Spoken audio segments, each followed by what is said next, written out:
Je m'appelle Julie Vivien, j'ai 44 ans, j'habite en Bretagne. Je suis à la fois formatrice médico-sociale, agent de soins et assistante de vie depuis une dizaine d'années.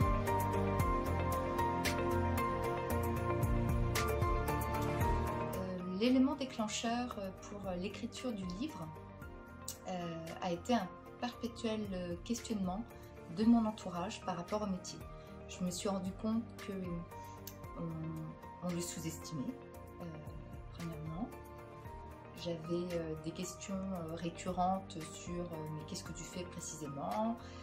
Tu es une ménagère, tu es dame de compagnie, je comprends pas bien, raconte-moi tes journées, ça ne me parle pas.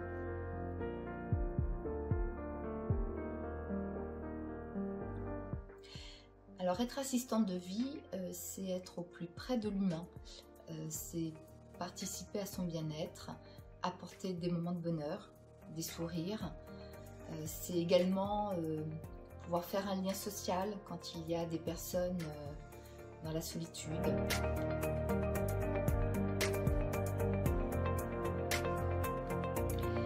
Les moments les moins agréables sont liés, je pense, à la solitude qu'une assistante de vie peut trouver parfois dans certaines situations. Lorsqu'on travaille en EHPAD, par exemple, et qu'on est confronté à des difficultés, on peut trouver un relais avec des collègues, on peut facilement échanger, ce qui n'est pas le cas à domicile. On essaye de faire au mieux, souvent dans un temps très limité.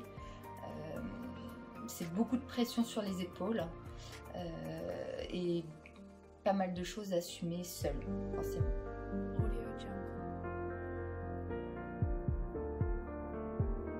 Alors mon pire souvenir, c'est le jour où j'ai aidé une dame à mettre son appareil dentaire et elle m'a gentiment croqué le doigt. Donc là j'en souris, mais sur le moment c'était pas drôle.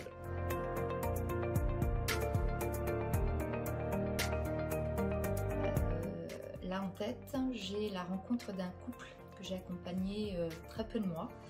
Le monsieur était atteint d'un cancer et sa femme avait la maladie d'Alzheimer. Malheureusement, je n'ai pas pu intervenir très longtemps.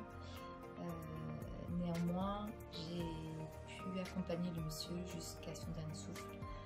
Et ça a été des moments très forts qui m'ont aidé à continuer mon si beau travail.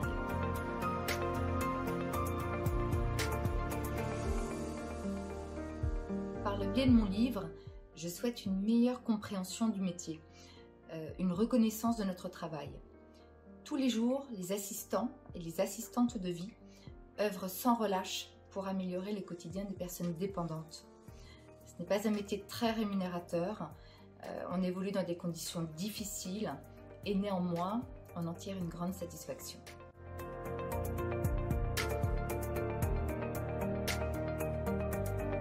Alors le meilleur conseil que je puisse donner aux personnes qui veulent devenir assistants ou assistantes de vie, c'est de vous former, tout simplement.